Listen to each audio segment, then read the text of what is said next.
What's up, guys? We are here. It's the Hollywood Life video team, and we are delivering you some pop culture sass, as we typically do. But this time around, we're going to be giving our opinions instead of just telling you the news. It's called the Tea Drop. If you have been with us for a while, you know we used to do this when we were all together. Now we are in our separate homes, but we are bringing you all the drama right to your home through the amazing Hollywood Life channel. So make sure before we begin, you guys have hit the sub, like, and bell button. You know we love to ask. And also, before we begin, I'm Allie, one of your hosts on Hollywood Life. We have DeVante and we have Nick, our producers. Sometimes What's up, guys? DeVante on camera. They are my boys.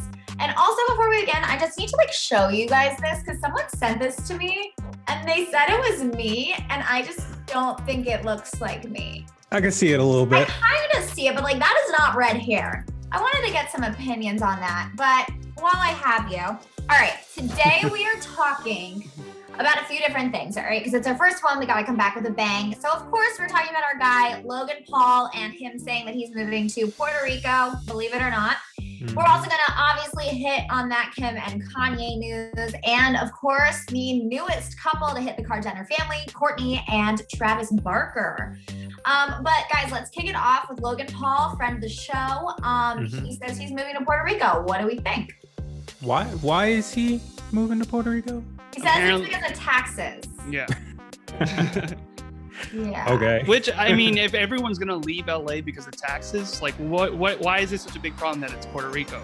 It's funny that everyone's giving him a lot of backlash over this, maybe because of his past history of going to different places, not just Japan, but just different countries and territories, and just creating a viral scene over there. So I can see older people who've known him for that stuff being upset, but I feel like this new generation who's seen him kind of grow, they should kind of give him props and respect that he's choosing a place that not everyone else in Hollywood's going. Everyone wants to go to Texas and Miami. He's doing something that's good for him. And I think it's going to be good for PR in general too. DeVante, what do you think? I think the backlash is something that Nick just touched upon. People just don't know who he is now. So everybody's mad thinking he's just going there as a publicity stunt or to do this and that and for content. But it's get to know who he really has become in the past 2 years, and you realize it's not that big of a deal. No matter where he wants to decide to move, it's not that the country's just gonna completely tank and have a bad reputation now because this person is because Logan Paul's there. Yeah, Logan's the only person who's gone to PR and gotten bad PR because he's moving to PR. I don't think he's gonna actually live there. I think he'll get a house there. JoJo Fletcher and Jordan Rogers from Bachelor are building a house there. They're doing a demo there because there are great properties there, and there's a lot of room for build-up because they were hit with a hurricane, and they were destroyed. And so there's a lot on sale for people with money to come in and rebuild. It's great for the economy. I think he's going to build a house there and he's going to hang there during quarantine. I don't think he's going to be out of LA. I don't believe that at all. I think, I agree with you to an extent. I think it's going to be half and half. I think you have to live there for 6 months for all those exemptions to take place. And I was reading into it. There's 100. Yeah, half the year. So 100% exemption on property taxes and exemption on dividends from export services. And since I think DeVante said this before, or someone else said it before, he doesn't have to, with the way everything is working now with Hollywood, he does not have to be standing in California to get work, one, and two, revenue and royalties from where he can be in Dubai and get a tax exemption if he wants over there. So, if they've learned anything. I just think the backlash is kind of mostly because of the announcement, his big, a big podcast episode about it. It kind of reminds me of LeBron James when he's hyping up the fact he's going to stay in Cleveland maybe. And then an ESPN special is just I'm taking my talents to South Beach. And people are just wait, what? Where did this come from? I mean, these guys, they anything right now, anything that can be hyped up, we're all going to hype up because there's nothing else going on.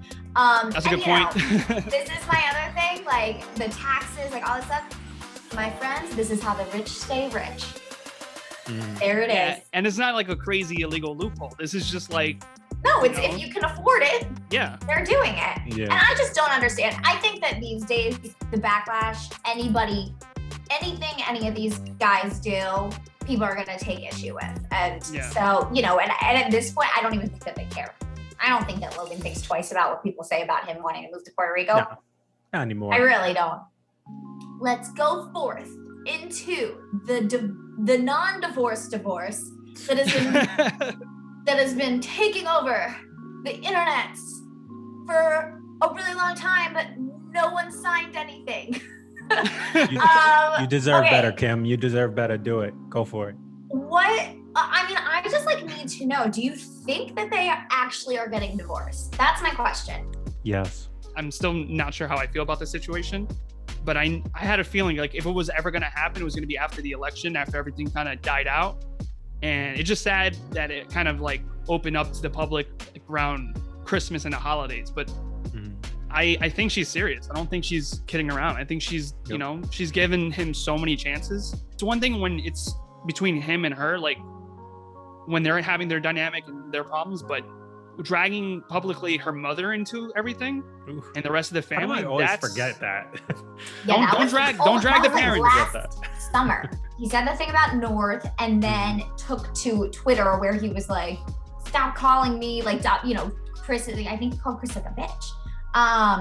And you know, I mean, that definitely crosses the line, and it is so evident and true, and we know this, that Kim's kids are her everything, and she will do anything to protect them, as we even saw when little North painted her beautiful oil painting. Wasn't expecting her to go off like that, but hey. Went off. I want a mom like that.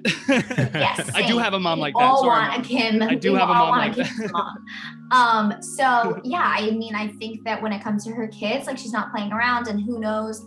But I'm just curious if they're gonna divorce or just like live their separate lives. I think they will. And the one reason I think that is because, especially with their family, and no shade to their family, but like there's a big theme with that family. They love the word co-parenting.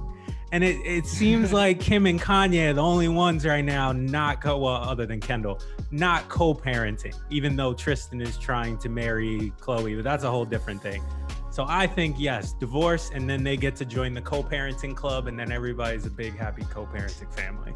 I wouldn't leave Kanye with those kids alone for 10 minutes. That's... I wouldn't. But 5? What about 5 minutes?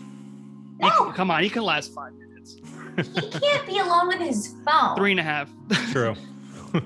I mean, I don't know. I just think that he has his own issues that need to be sorted out, like with a doctor. Yep.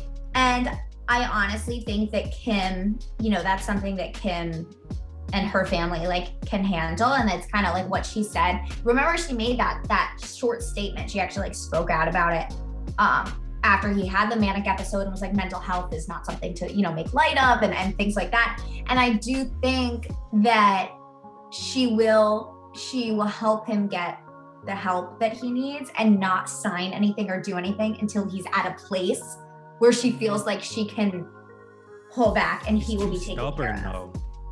Like, I think at this point she's tried to help so many times throughout their marriage, and even dating, probably to the point where she's hit that wall of, I can't save you.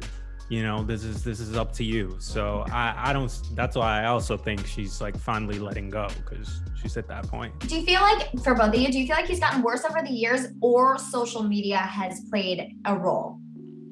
I don't think social media made it better. I mean, it helped him with his business. And the thing is, like, if he used to do, his controversial moments were on TV, right? Like during award shows, like the Grammys or MTV.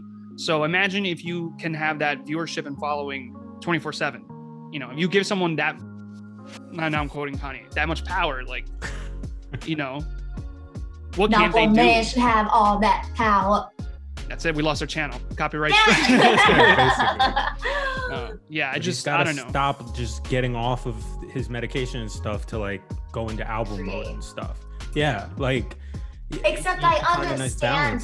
I get that though. I get needing to come out of what he called the sunken place. I mean, I get that. Not like I'm on heavy meds, but like I know people who are alcoholics or like were alcoholics, and they were like, I feel like if I stop drinking, I'm going to lose, my creativity and things like that. And like I get that side, but Kanye is famous and well connected enough and has enough properties that when he does that, there should be a handler there or people there that says, great, go off your meds, give me your phone, make your music, and then when you're done, here's your phone. And you can't just decide you're gonna run for president because you're off of meds.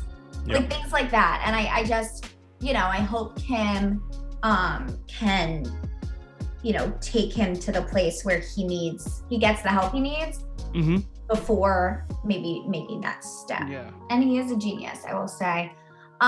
Well, speaking of another member of the Kardashian family, Kourtney, who is finding love and not losing love. We have Kourtney Kardashian, who's confirmed her romance with Travis Barker, who has been one of her close friends for a long time. What do we think, boys? I ship it. Do people still say that? Yeah. I'm in there. I'm happy for them. Maybe it's just because I really like Blink-182. I really like Travis. But yeah, I did too. Cool. So I kind of just love how like finally one of them isn't going for like a solo artist or an NBA player. Like get the drummer in the band. Like, she's experimenting. Cool. He's different. I mean, Kourtney, I think Kourtney has good taste in guys. Honestly, she's been like the most consistent with Scott. But I don't know. I just really thought, I'm surprised. They're similar in age also. Yeah. This surprised me though, that she confirmed this romance and has been out and about with Travis like weeks before Keeping Up starts. Because clearly on the Keeping Up previews, there's a storyline that her and Scott are gonna get back together and are back together. Like that has been previewed. And so I'm confused, like where's Chris? Like, why isn't she like, no, Kourtney, you need to be out with Scott right now? Or like, did Scott and Kourtney just decide that they were like done with the whole like thing and Scott's gonna be with Amelia and she's gonna be with Travis and they're just gonna be happy? Yeah, it is a little weird. Because I even like having to report it and stuff. It's just like writing it felt weird. It's just like, we already know the ending. We know who they're with. Like right. That's how I feel. I'm like, wait, play with me a little bit. Yeah, it's not like The Bachelor where everyone has to sign an NDA. It's like you cannot announce who you're with until whatever, even if you switch. Or like go outside. Yeah. There could have been a point where, because we even got reporting too that with Scott Disick and Kourtney, there were rumors after the whole like the rehab incident, his breakup with Sophia, that there was like, oh, maybe there's a rekindling. Yeah. So I think the episodes would cover like that whole aftermath. Because remember, I think the last season we did end with him kind of like cleaning up with the whole rehab incident, all that drama, and just that like we were shown that in the last couple episodes. So I feel like when this picks up in this new season, we're gonna see some of, maybe there was like a rekindling, or maybe just because she supported him during a really rough time. What was the reason why he was going? Because of trauma? Yeah. So, when you have someone you've been there for years and, you're in, I guess, really down bad, like, having someone like Kourtney who's known him for years and has been through all that stuff with him, maybe they rekindled a little bit of the relationship, but then, she met a drummer.